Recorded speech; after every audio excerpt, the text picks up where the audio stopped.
বন্ধুরা, পদ্মপুরাণ আমাদের হিন্দু ধর্মের 18টি মহাপুরাণের মধ্যে একটি।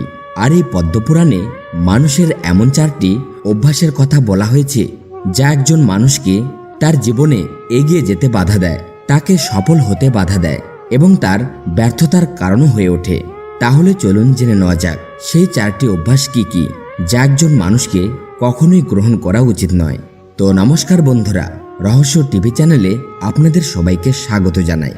বন্ধুরা, আপনি যদি সত্যিই ভগবান শ্রীকৃষ্ণের ভক্ত হয়ে থাকেন তাহলে ভিডিওটিতে লাইক দিন এবং কমেন্টে লিখুন জয় শ্রীকৃষ্ণ। বন্ধুরা, পদ্মপুরাণ অনুসারে এই 4টি অভ্যাসের মধ্যে প্রথম অভ্যাসটি হলো নিজেই নিজের প্রশংসা করা। আপনারাও হয়তো দেখে থাকবেন কিছু মানুষের মধ্যে নিজের প্রশংসা করার অভ্যাস রয়েছে। নিজেই নিজের প্রশংসা করে, তার এই অভ্যাস তাকে অহংকারী বানিয়ে তোলে। এই ধরনের মানুষেরা নিজেকে অন্যদের থেকে বড় দেখানোর চেষ্টা করে।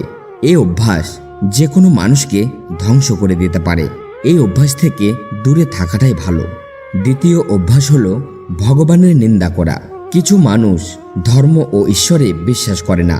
ধর্মের জ্ঞানে তাদের না তো কোনো যায় আসে, না তো ভক্তিতে।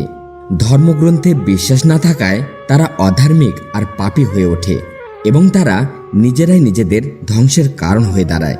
তৃতীয় অভ্যাস হলো বেদের অপমান করা। হিন্দু ধর্মে ধর্মগ্রন্থ ও পুরাণকে পূজনীয় মনে করা হয়। বর্তমান সময়ে মানুষের মধ্যে এর গুরুত্ব ও সম্মান হ্রাস পেতে শুরু করেছে।